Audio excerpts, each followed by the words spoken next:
Good afternoon. My name's John Arthur. I'm the team leader here at the Recovery Hub, West Lothian Recovery Service.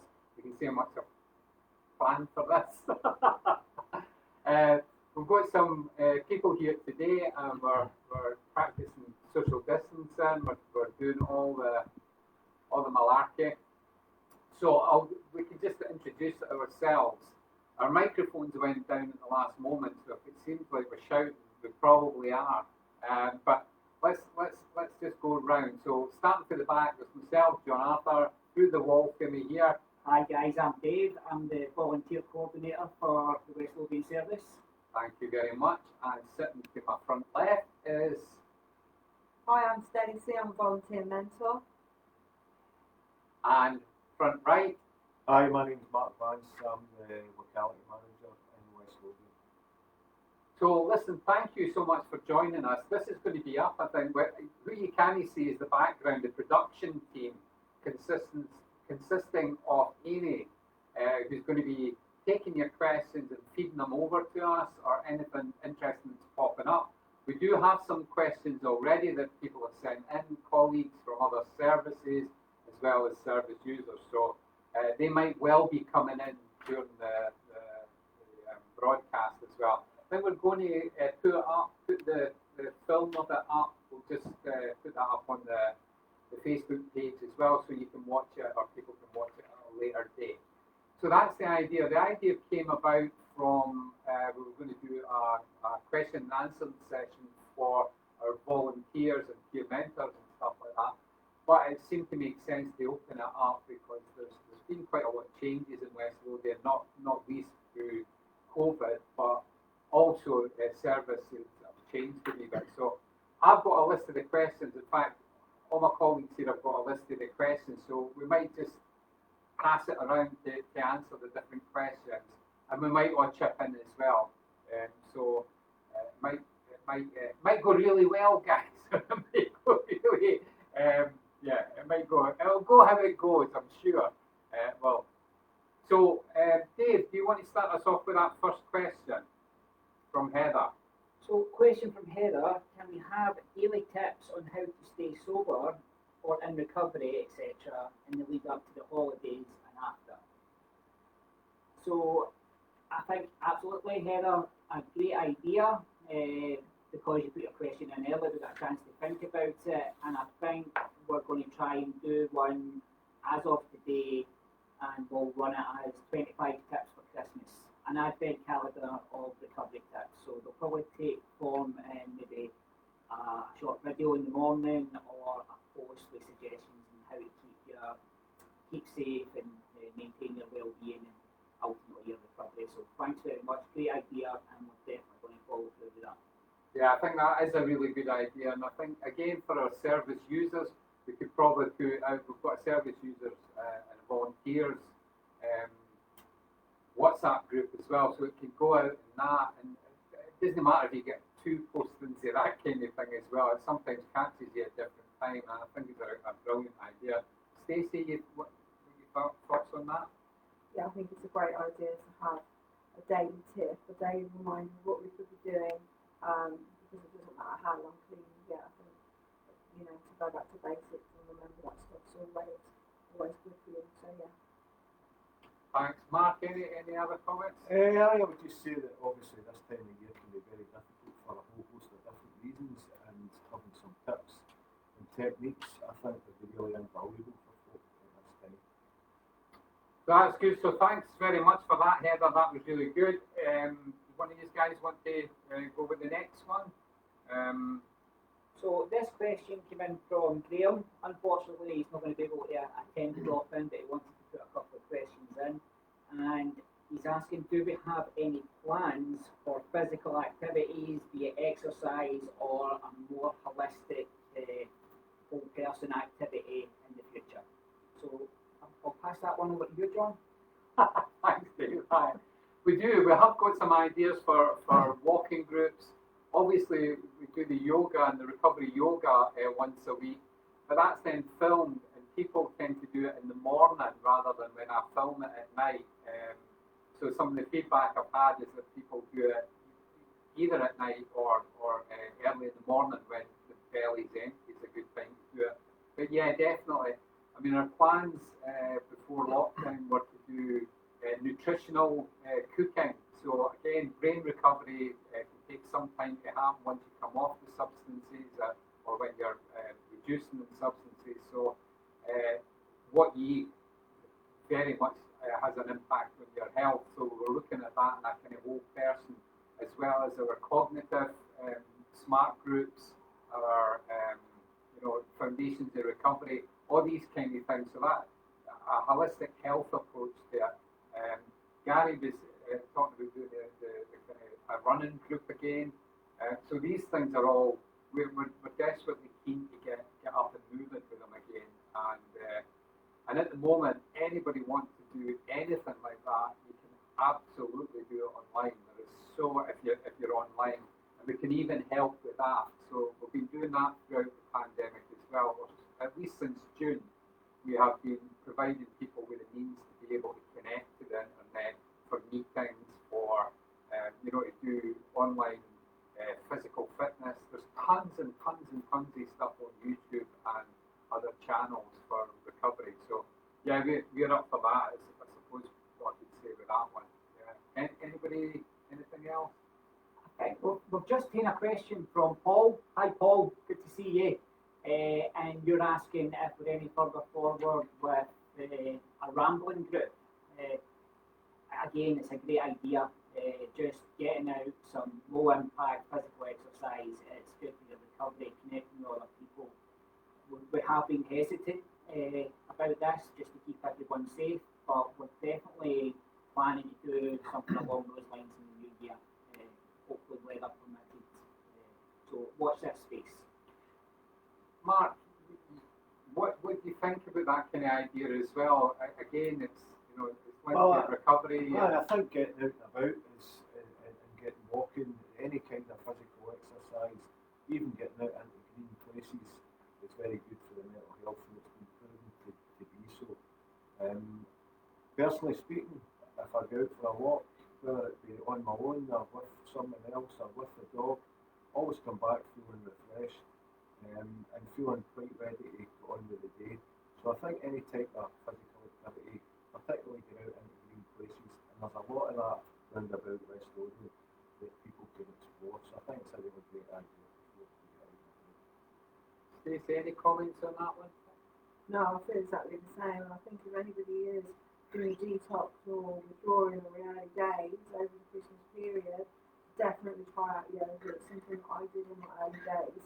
And although it might seem like it's the maddest idea in the world, it actually really, really helps. So yeah, if you can log on and join in on the yoga, that would really help you out in your early days, definitely. Okay.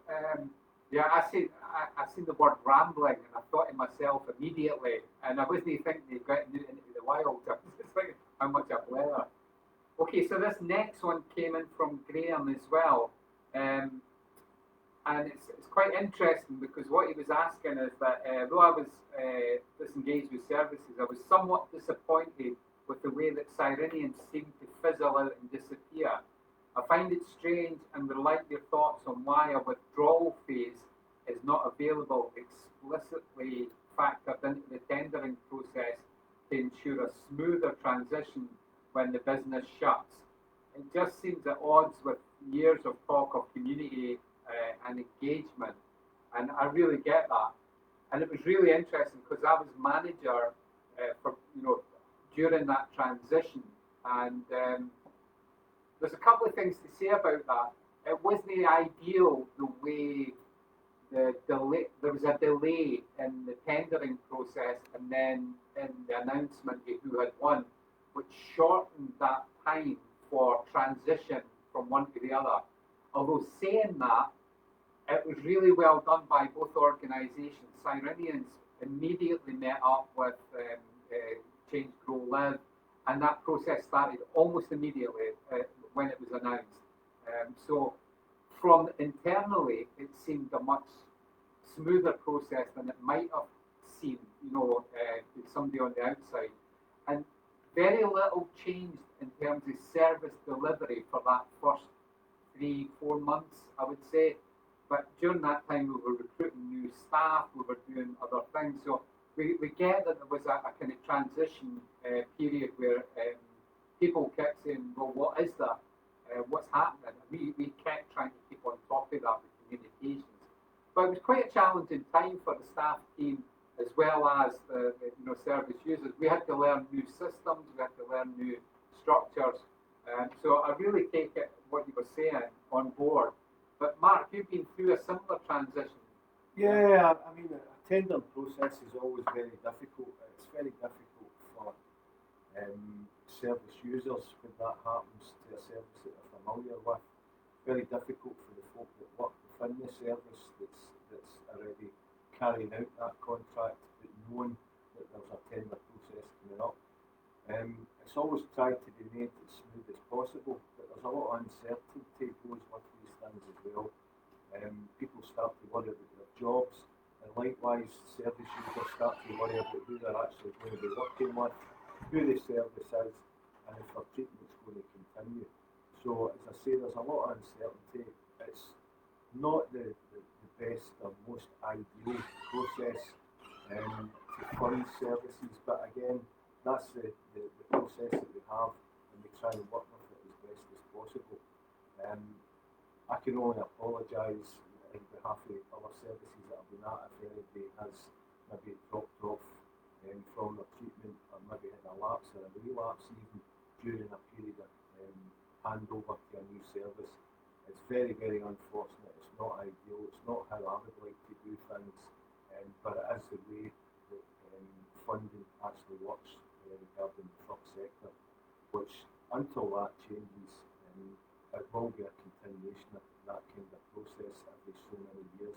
Maybe if we extend the contract time, increase that contract time to several years as opposed to sometimes 3 years, with the option of another 2 on top of that, but maybe a bit more longevity with the service that's actually in place at that time. And if the service is doing well, we're all monitored and we've all got outcomes to meet, it's maybe about working again with that service to bring along improvements, to keep that service as the incumbent at that time, to keep things going as opposed to chopping and changing, because it's very difficult. None of us like change, and that's probably the most difficult part. So I fully take it on board regarding the difficulties that can be had when one service changes to another. And I think it's something we could maybe look at with our ADPs and different other partners. Okay, thanks for that. So there's another question here. What are the 2 services that CGL run in West Lothian?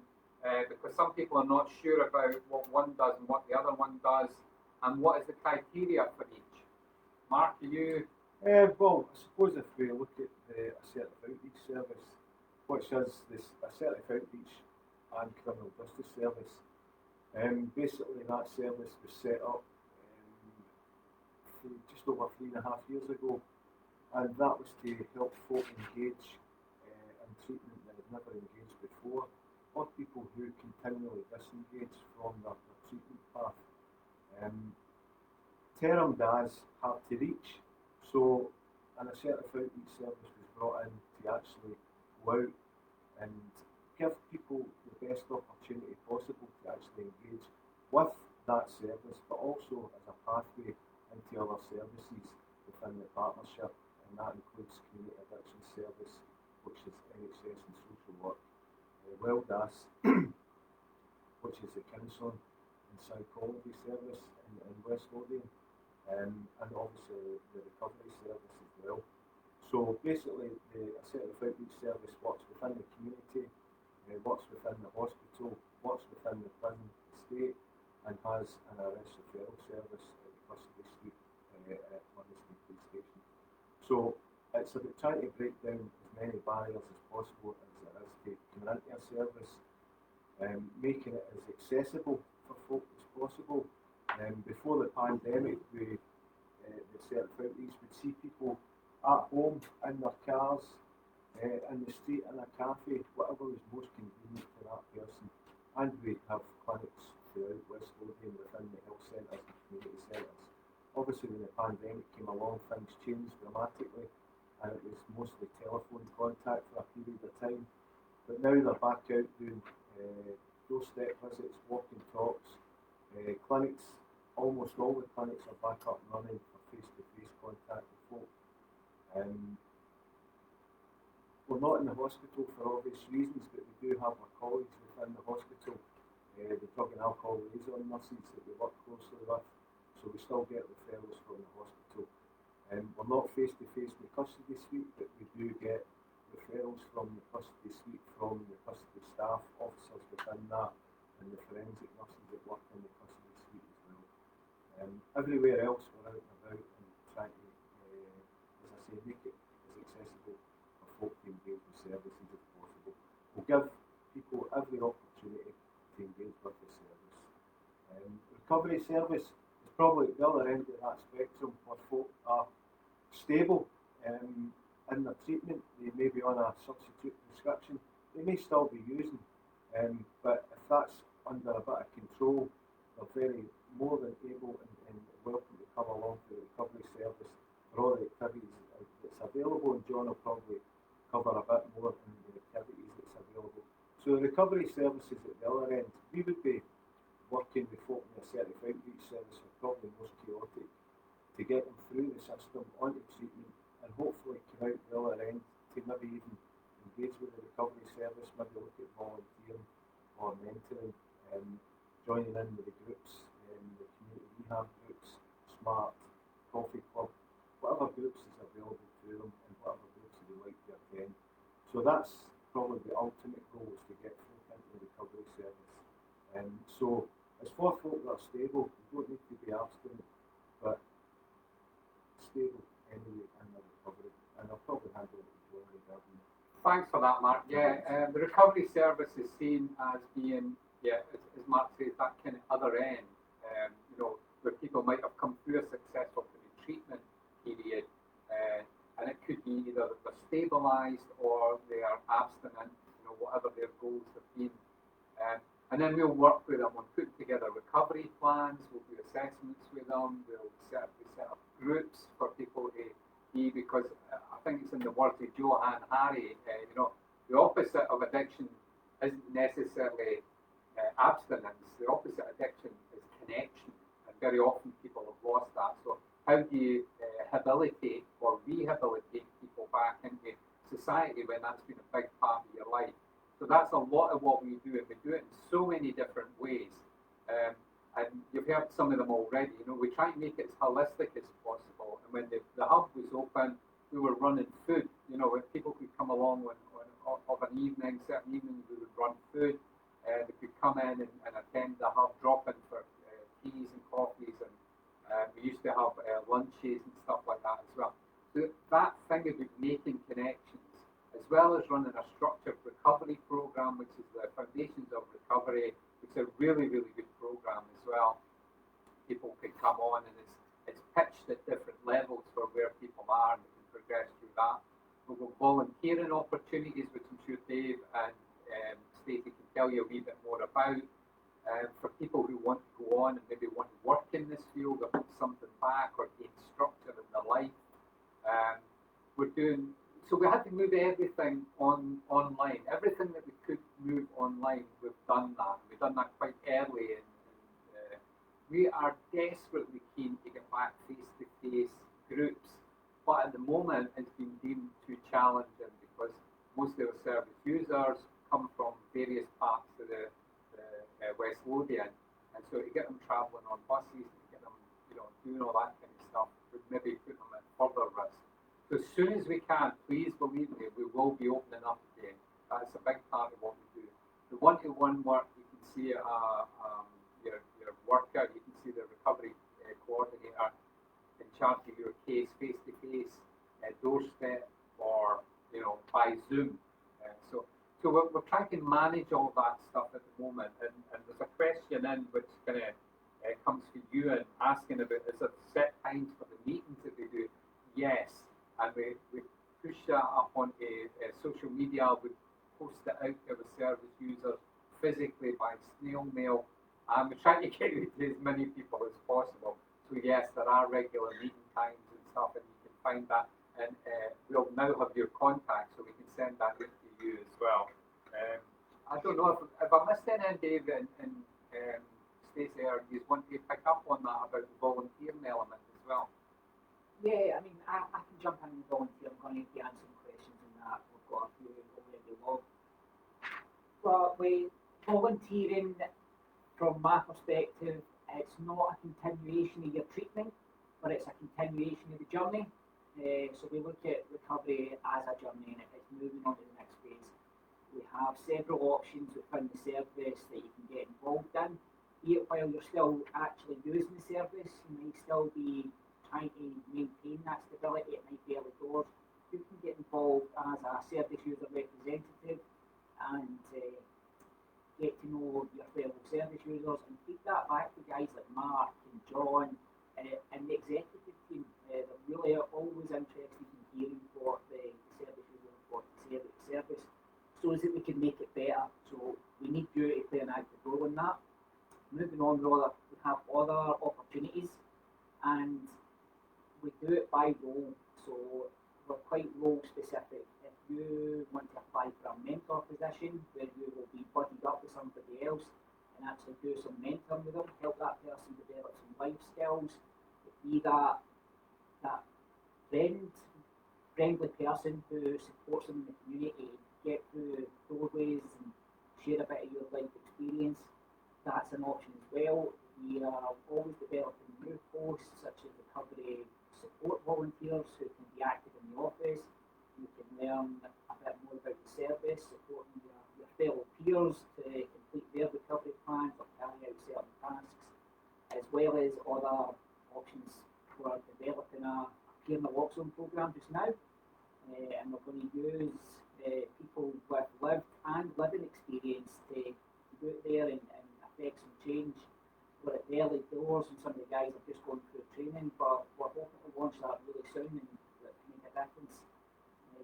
So there's other options for your journey, and we're always looking to develop that further. My hopes are that when we get back to some sort of normality, we can start doing more in the community, with the presence of the service and the presence of recovery, recovery visible for other people. Whilst developing ourselves and giving back. I don't know, Stacey, you've been on board with us since before COVID. How have you found it? So yeah, I came from CGL in Birmingham, was a client for CGL in Birmingham. My worker actually recommended that I interview up here when I moved up here. And I came before COVID and we did some training face to face, and then I've come through the COVID with you guys. And it's not hindered my experience of being a volunteer whatsoever.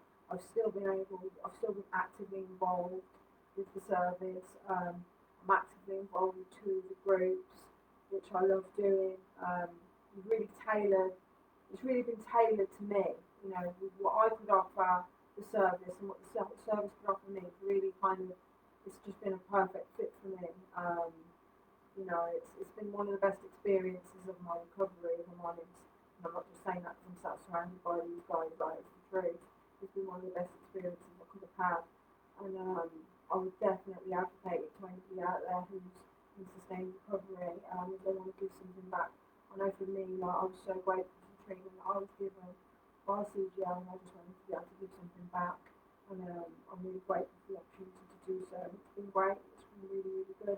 And like I say, COVID hasn't hindered that whatsoever. Thanks for that. Thanks, Dave and Stacey. Another question in here from Paul, and it's one that we were very aware of at the start and have been all the way through. And Paul says, I struggle to do online meetings, so what plan is there for anything to change in that regard? Again, we were ready to go. We had the plans to open up, socially distance. If I could tip the screen forward, you would see all the lines on the floor and stuff like that on the tables for when we were ready, because people are desperate to get back face to face. But again, the peak in numbers with COVID means that in the main, our service users and our community members have got poor health. Lots of them have. And so to risk them coming on buses and doing that to come to the groups. It was just deemed to be too risky. And as much as as much as we wanted to do it, it was like we had to take a balanced decision. So, Paul, please believe it. As soon as we can, and Mark will be smiling here, but we're ready to go. We wanted to go, and we've got ideas for doing it in other hubs so that people didn't have to travel too far. So we'll do one in Livingston, probably one in Broxburn, so people can, attend more locally than travelling all the way into Bathgate. So, yeah, that's kind of a long-winded answer for yes, we want to get done as well, and we really do understand that the digital divide that goes on, a lot of people aren't comfortable, and in fact, there's been a drop away, not just from our meetings, digitally. That's been with 12 Step and other groups have been feeling a similar kind of thing. So thanks, great question. Dave, there's a person wrote in here some questions. You might know her, Nicola. Who is she? You want to tell us who she is? Nicola's a colleague from another service. Right, yeah. She's practically my counterpart for one of the residential rehabs in Edinburgh. We know each other personally as well. So if you're watching, Nicola, hi, thanks for your question. And Nicola's asking, in what ways do you see the service jointly working, particularly peer support, peer mentors, sharing knowledge and experience? So this is already underway. The guys from this service are actively going out and visiting other partners. It's building their knowledge, it's making connections.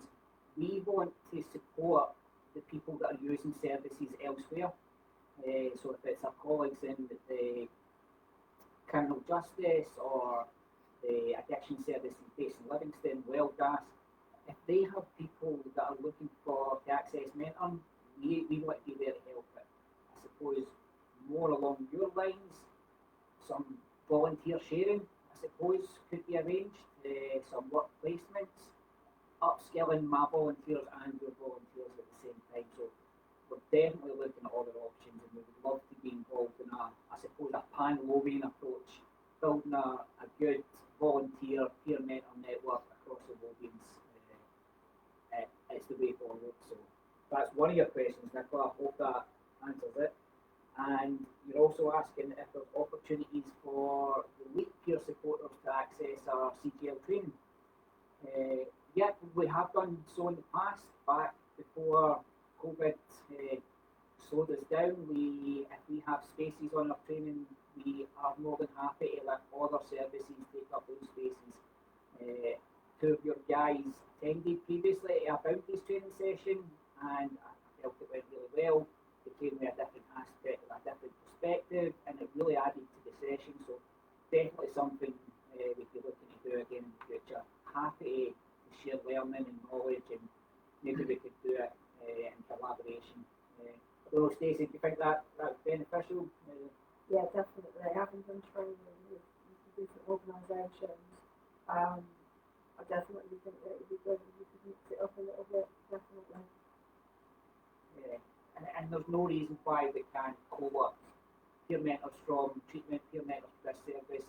It's about breaking down the barriers, ultimately making the journey for our service users better. So definitely something that we can look at developing further. That kind of comes on to the part of the West Lothian Recovery Service is to help that community connect and build and grow and develop in ways that might not have been doing before, but which we see good. So our connections that we have with independent organisations as well, things like the 12-step movements, treatment centres, our NHS colleagues, social work, Wellgas, Circle Scotland, ELCA, all these organisations we try to engage with. We're trying to do that joint work so that people who are volunteering with us, as well as our state team, have those connections, because quite often you're referring people to people, not necessarily to other services. And so the more we connect, the more we know about each other, better the trust builds up between these services as well. And that's really important when we're working with people who are often vulnerable as our service users are and our community members are. So it's going to strengthen it. So we're really keen to work with other organisations. And yeah, so we've got a joint bid in with Circle at the moment, and there should be news about that fairly soon. And that's to get a dad's worker, because we recognise that a lot of dads were estranged from their offspring and things like that. So when we identify a gap in the community as well, we will work with our other partners to try and fill that by maybe sometimes quite innovative means to do that. That's it. As a volunteer, it's really, you know, for me personally, I want to go and work in the field. So the more experience I can get with different organisations, the more chance I've got at job prospects. And I find that CJ has been really encouraging with that and helping with that. So I think that's another reason why I think it was benefit. Yeah. So bring it on, Nicola. We love to work with you, and we love to work with the various organisations. So please keep kind of prodding us on that as well. There's a question here.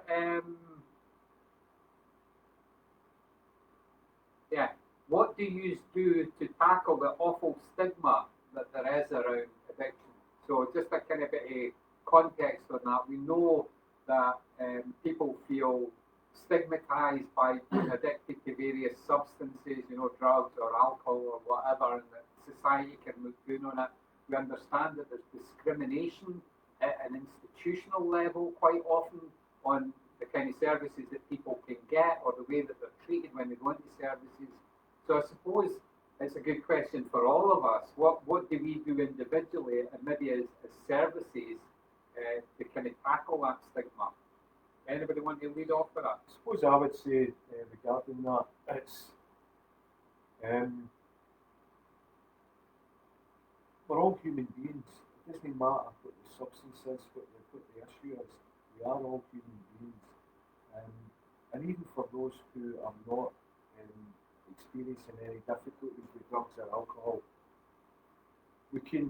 all of us can be one or two bad decisions away from something going completely pear-shaped in my life, and I think it's important to remember that. And we are working with human beings, real people who have got the same feelings as anybody who doesn't experience a substance issue. And that substance issue doesn't define that person. There's more to that person than just the substance. There's a whole human being there, there's a whole life there. And I think breaking down the stigma is to educate folk that people who unfortunately are using drugs and using alcohol, more often than not, it's a way of coping. So let's remember that, and let's try and help folk who maybe cope in slightly different ways that's less harmful to them. But really see the real person, the whole person, and remember that is a person that we're dealing with. Going along to appointments with folk that I've worked with, and supporting them to difficult appointments, going to housing, job centre, whatever. But making sure, and I've came across it myself, where the person that we went to see, or the first point of contact at the reception, they spoke to me because I've got an ID badge on. And I've very firmly pointed out that it's not me that's here. I'm merely just tagging along with the person that's looking for the support. And I really encourage you to speak to that person, not to me, because that person came along. It's took them a long time to get to here, and they really deserve to be treated like a human being. So don't speak to me, speak to that person. But I think it's all about education and educating folk and the difficulties that come along with addiction. It doesn't just impact the person itself, it impacts a whole lot of other people, and close loved ones, family members, partners, but the community as well. But I think it's important that we see the whole person and not just the substance. To break down, but education is a real big key for me, for folk to really understand what it is all around. Thanks, Mark. Stacey, you want to jump into that one first? So the question is about what are we doing both as a service or maybe as individuals to challenge stigma or I'm clean. You know, I'm clean, and a million people told me I couldn't do it, and I've proven them wrong. You know, that old lie that once an addict is always an addict is not the case. You know, this addict is clean and sober today, and I see myself as a miracle and everybody else that manages to get a day clean too. And yeah, when I was in active addiction, I did get treated a certain way, and people did dismiss me and they wouldn't talk to me. And I do think educating people and letting them know that we are still people and individuals, that, you know, regardless of what we're drinking or what we're taking, we are still human beings with our own minds and our own thoughts and feelings, and they can still be hard. And like you said previously, you know, using drinking as a coping mechanism, well, what you're doing is giving them more trauma to cope from. So yeah, I think educating people, definitely, but you know, that old lie is just that, it's a lie we do and can recover. Thanks for that, Steve. Dave? Yeah, so echoing what's already been said, as somebody in recovery, and I'm comfortable with that myself, I know what it feels like to be that invisible person, to be looked down on. As I understand it, it's people's discomfort that causes them to do that. How I try to conduct myself today is how I challenge it on a personal level. It's a loaded subject, so I'm going to. Yeah, no, just it's really important. This is massive because this is what keeps people stuck. This is the thing that keeps you the access and help. This is what stops you from being able to move forward when you're asking for help.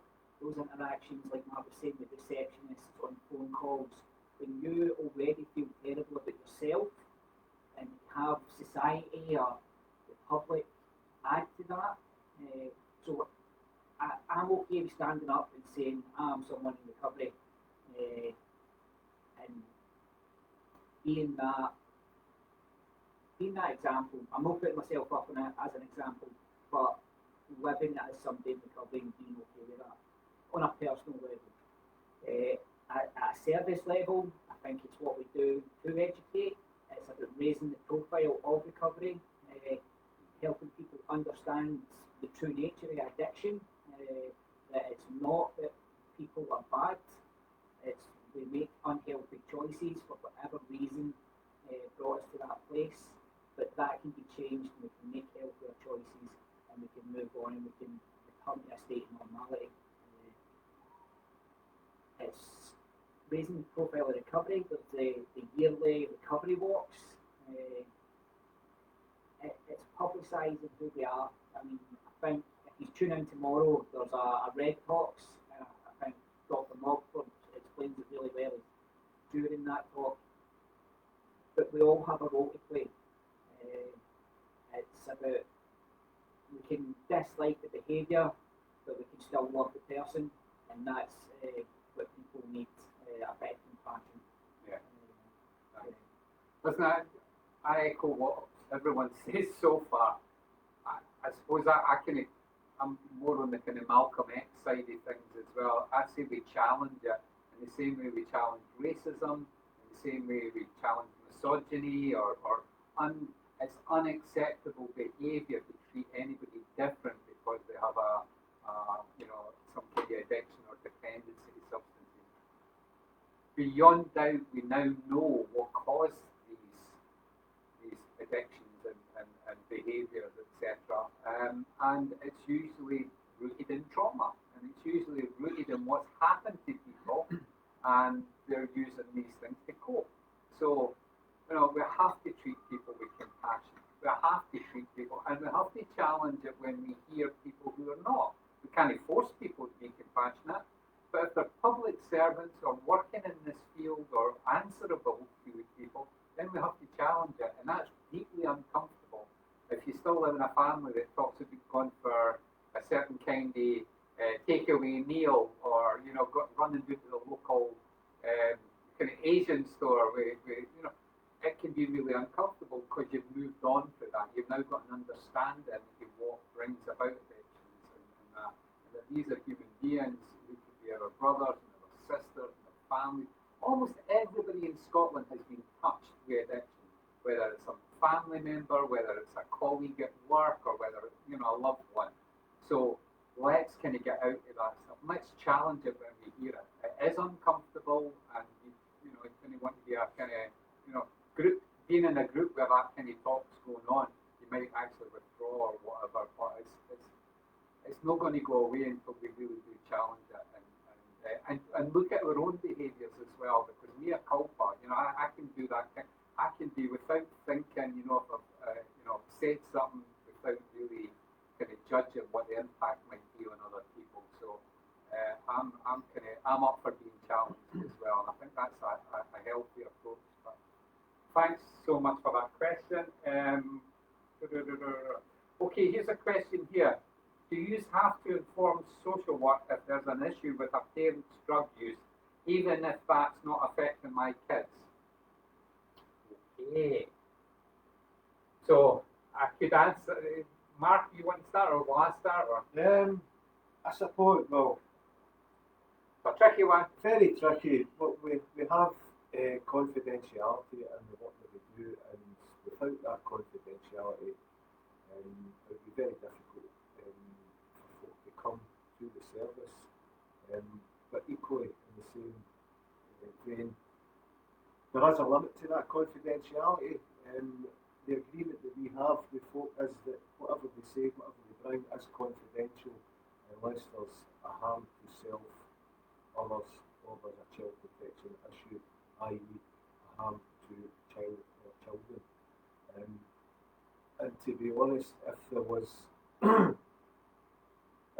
an indication that there was harm to a child or children, there would be no confidentiality, because that would need to be taken forward and need to be passed on to the appropriate services. And I'm sure everybody would agree that that's paramount, that children are cared for, looked after. And if need be, it would be passed on. We don't go to social work every time somebody comes along to the service and we carry out an assessment. As I say, it's about harm to self, harm to others, and any specific child protection issue that may be there. We will always speak to the person first and let them know of our concerns, of what they may have disclosed, and what we wanted to do with that information, and keep them fully informed at all times.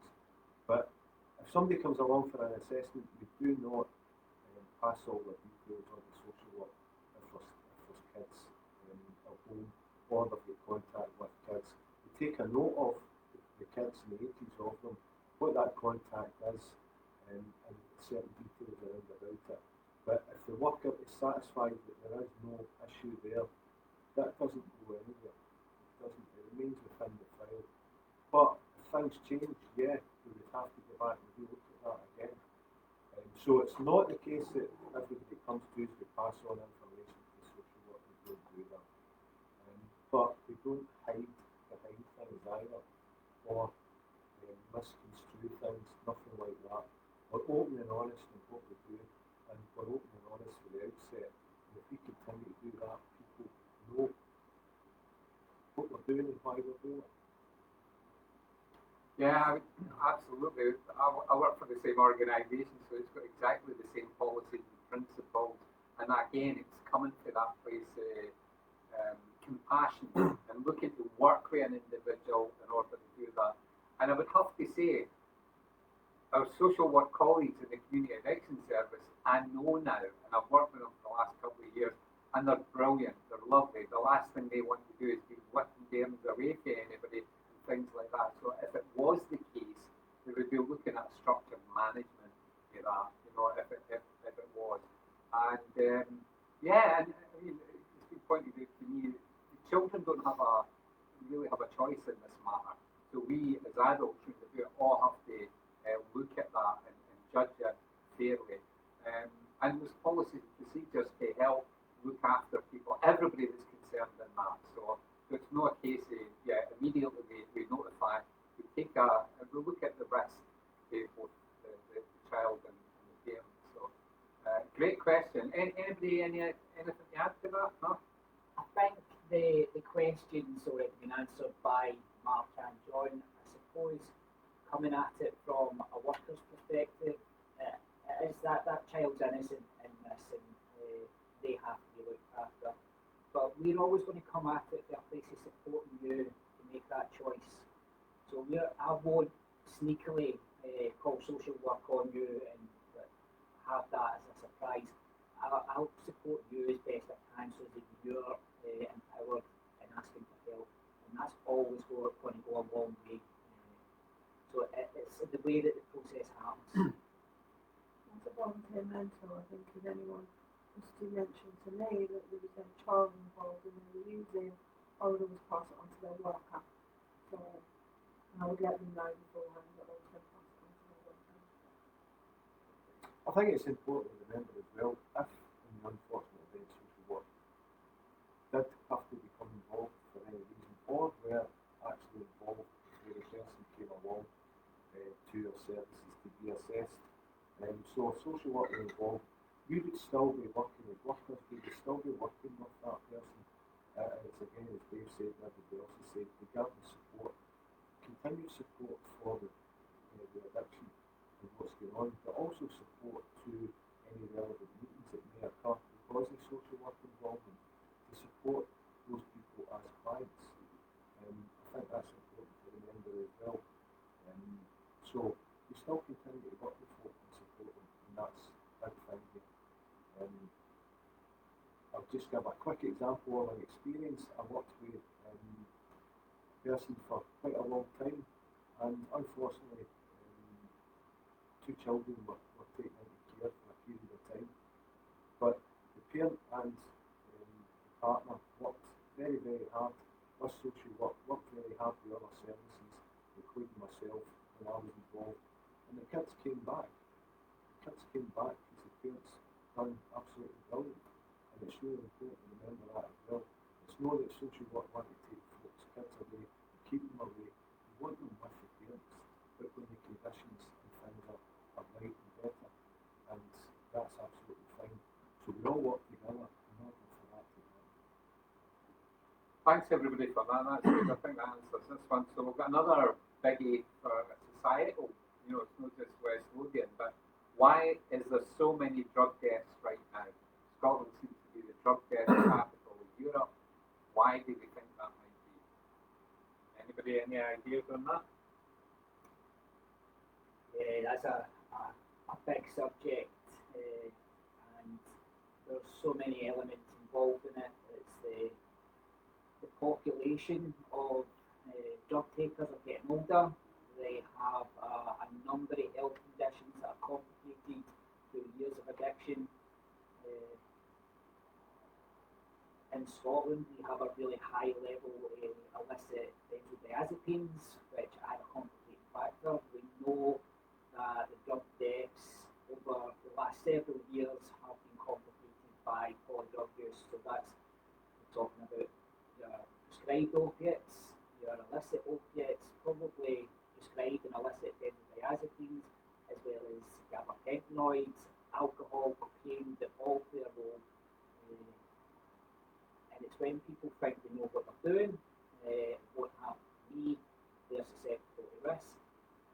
If you have had several non-fatal overdoses, you're at more of a risk. If you have a friend that overdoses, you're more at a risk. And there's a lot of work being done to try and change that. I spoke about our peer naloxone programme at the start, and we're really eager to roll that out and have our guys who lived and living experience out there and make a difference in tackling and changing this. Because, in my opinion, Scotland's a country that cares.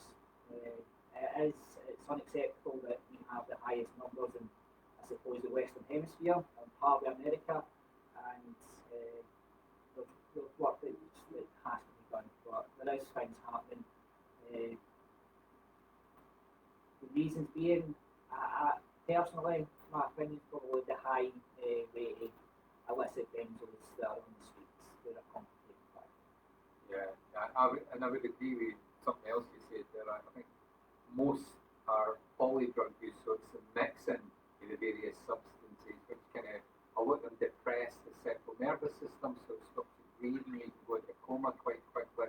So there's lots and lots of reasons that is, and I'm glad they brought up the fact that people who have had non-fatal overdoses are at much higher risk of dying as a result of this. Because that should be an early warning. However, it's still unacceptably high. Mark, I mean, I echo what Dave is saying and yourself as well. I think it's one of these things that there is no definitive answer to it. There's no one thing here that we can say that's the reason. Unfortunately, it's not simple as that. I think Dave's talking about the benzos, the street benzos. A lot of times we don't know what's in these drugs. They're sold as one thing, but they seem to contain so many other different chemicals within it. And again, back to the strengths of different drugs, whether that be heroin or whatever. Again, the purity, the levels of that go up and down, and depending what that's cut with as well. So there's a whole host of different other things involved in that as well. People using alone as well, you're at high risk. There's no caring about you to keep a mindful eye on you or whatever. So if you're on your own, you're really isolated, you're high risk of that as well. The easy answer, I don't think there is one. I think, again, getting the naloxone kits out there, clean works, all the different stuff that can help reduce the risk of overdose, but also reduce the risk of EVDs as well. I think it's important also. There are the drugs task force, drugs death task force, which is a bit of a mouthful for me to say, who are looking out at other ways, but it's about thinking outside the box, I think, with this. We could go on to all sorts about regarding consumption rooms, safer consumption rooms. Again, I think that would go a long way to helping the situation as well. But again, there's other folk in other areas of the corridors of power who need to kind of maybe be educated a little bit more on the value and actually other ways in reducing the risk. And that decision would come through way above my head. But I think it needs to be looked at very seriously.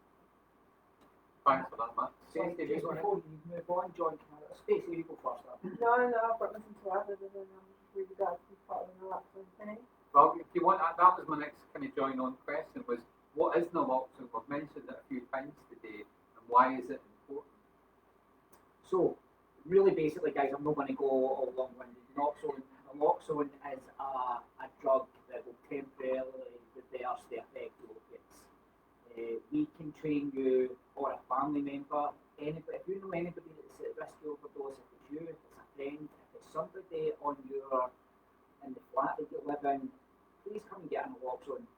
Give us 10 minutes, we can train you very quickly in its use, and you can save a life. I'm going to bore you with the medical stuff, but we'll train you how to use that kit, and you can save a life. So they can take that kit away home with them. We've got one handy. You can just quick show it. It's not going into an instructional video or anything, but they're quite neat wee packs that you can take away. I've got one sitting on my mantelpiece at home. Thanks, Amy. This is Amy. She's keeping out the picture here. I know. So she's a production team. So there it's there for you. So, simple wee box. This is a sharps box. The police will not take this when it's sealed. It's got a cellophane wrap on it. It's completely safe to have on your person or have round about you. To use it really quickly, tear the strip, crack the box, twist the lid off, twist the needle that comes with it on, administer it, fatty part of your leg or arm. It's not intravenous, it goes straight into the muscle. There's 5 doses here, very quickly. 1 dose if the person's breathing but not coming round, give them 2 minutes, another dose. If they're not breathing, go on an ambulance first and then go through the procedure. Really quickly, guys, it's really simple. Strip, crack, twist, I can do it. So it's really simple, extremely simple. So you've been through the training as well, haven't you? I'm going through the training. Gone through it in that moment. Yeah. And how's that? Is that good? Yeah, the training's really good. I found out a lot of that. I thought I knew about it and I didn't know anything at all. My reasoning for not having one was that I had my son visit and I didn't want him to be able to touch it, and that wasn't even explained to me that it's completely sealed and that no child would be able to get into it. So yeah, it's been really, really interesting, and I would advocate everyone have one at home.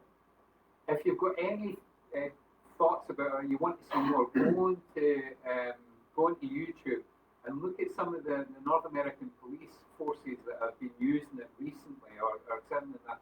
But they call it, what is it in America? Narcan. Narcan.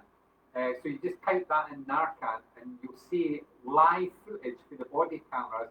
A cop going along and saving life after life after life. It's an amazing thing. It's relatively simple to do. Please, please, please have a think about that, and come in. We're keen to train people up. We've got lots of kits to pass out. So thanks for that. I can verify for its effectiveness because I have used it in a real life situation, and it very much does work if you're there at the right time. Yeah. It gives a good window of opportunity to get the person in hospital, and I've done it and it does work. Yeah, me too. I've been in this situation in a residential unit, and it was a homeless unit, and they used that. Woman had went over to overdose, and they used it, and that gave enough time for the ambulance to get along and stuff. So it does work, guys. It's really important. Just on that, I've got a question in for Jason. Has there been any discussion with the police force about supplying them with naloxone kits to hand out to those in custody? Okay, so we maybe need to say that again. So it's a question from Jason asking whether there's any discussion with the police force about using, about supplying naloxone to people in custody. Well, as far as the custody suite in Livingston, obviously we have a arrest referral service. We're not in face to face, but if we were, we'd be able to provide naloxone kits to be placed into folks' property who are in custody, and that would be given to them for when they leave the custody suite. There's also forensic nurses within the custody suite as well who are able to give out naloxone as well within there. I do know of a trial at the moment regarding response police officers on the streets are carrying naloxone at this moment in time as a trial period that's going on, and there is no feedback at the moment regarding that. I'm sure there will be feedback from the officers and feedback back to the services and how that's actually been going. So there is trials, Jason, and yes, you can access naloxone when you're in police custody. Also within the prison estate, everybody that's leaving prison that's at risk is offered a naloxone kit on the day of release. The certified service also provides shoe care for folk, so even if folk have not been offered for some unknown reason before they're liberated, or they've maybe refused it and just declined it and didn't want to take it, we will offer it again to them when they come back into the community. So there is always an opportunity to get naloxone, whether it's before you leave custody in the prison, in the custody suite, we will offer it to everybody again, and continually offer it, because folk might change their mind at some point, and that's absolutely fine. Okay, with no other questions coming in? No other questions. I've got one here, which might be a nice one to kind of wrap up with, guys, if there's no more questions, and each of us could maybe answer to this, and that's, what role does previous trauma have in addictions, and how might it impact on my recovery from alcoholism? But let's open that up to all substances. So, what role does previous trauma have in addictions, and how might it impact on my recovery from alcoholism? So, do you want to kick that one off for us, Daisy? No? Okay. Yeah. It's an open discussion. You can see how it's not been set up, guys. I'm a really bad host. Well, if you want me, Yeah, go for it. a wee bit about that. Well, obviously, trauma, historic trauma. What happened back then and then very much can and does play out today. And when it does play out today, in certain ways and certain things that we might through, or certain emotions that we experience. We may have flashbacks, we may have triggers to take us back to that trauma. And very quickly, we try and change that emotion because we don't want to feel that way. It feels horrible, terrible, and we want to change it very quickly. So we maybe look for something that's going to do it kind of almost instant for us, instant gratification, if you want to call it that, and use a substance to numb it out, take it away, take us to a different place, as long as it's away from the memories of that trauma. So, yes, if people have experienced trauma, it will play out today in different ways, and it does lead into sometimes into addiction for, again, we're back to what we spoke about earlier regarding coping strategies. The substance can become a coping strategy for the trauma. If we work on the substance and we do well and get stable with the substance, if all that historic stuff is still there, there's a real big chance of lapse and relapse. So it is about not just working with the substance, but working with the underlying issues as well. It's very, very important. Likewise, if we just work with the underlying issues, the substance will still be there, and vice versa, as I say. So it's really important to work with the whole thing, the whole person, and where all this is indicated from. Thanks for that, Mark. Dave? Yeah, I mean, I think Mark explained it really well. I'm not a trauma specialist, so I wouldn't delve into that. I think we all come with our own life experiences, and those experiences form us into the people we are. And quite often we can use that substance to treat those underlying issues, self-medication, and then that becomes a problem in itself, and it becomes that vicious cycle which creates more traumatic experiences that keeps you stuck. And that's really the nature of addiction, and quite often it's the chicken and egg, which one that they deal with first. So we try to look at the time you reach the recovery service, you've probably been stabilised on a prescription, you'll have had some sort of intervention from a psychiatric nurse. We will work with you to build a recovery plan that suits your needs, connecting you to your community, building some life skills if that's what's needed, so as that you can start looking at the underlying stuff if that's needed. And we would always pass you on or get you seen by the most appropriate service to do that. But really for us, it's about making sure that you're ready to do that. Because quite often it's better to look forward briefly, build a bit of stability, build a bit of security in your recovery, and then you can deal with the stuff at the back. But I'd like to say I'm not a trauma specialist, so we always seek advice from my colleagues in that department. Yeah, thanks for that. Again, it's almost like an echo chamber, but I would go a wee bit on the recovery side of things, and that unresolved trauma that some of us have or have had is very likely to resurface when you stop or reduce your substance use, because then your feelings start to come up. I'll give you an example. I was 11 when I started drinking and drugging and smoking, right? And I was 30 something before I stopped. And I really hadn't dealt with any major issue in my life, with the use of drink or drugs, whether that was people dying round about me, or getting ditched in a relationship, or experiencing trauma in the army, or that. So when I was about 38, 39 and got into abstinence recovery, suddenly all these feelings and emotions came back. And I was an 11-year-old. I didn't have the emotional intelligence or the emotional capacity to deal. So I needed all the stuff that Mark and Dave just talked about. I needed help after putting the substances doing. And I've seen that for the last 25 years of working in this field. The same thing almost for everyone, that you start working on the stuff. So the impact it might have on your recovery is that you have to start working on it. But you can take little steps. It's not like you have to address right kind of help that you need. And that's the beauty of what we do in our foundations in recovery, within the recovery service, within SMART and the 12-step movement. We've all got these programs which help you to look a bit at the past, but also to stabilise in the now and have some goals going forward. And it's about rebuilding your life, very often.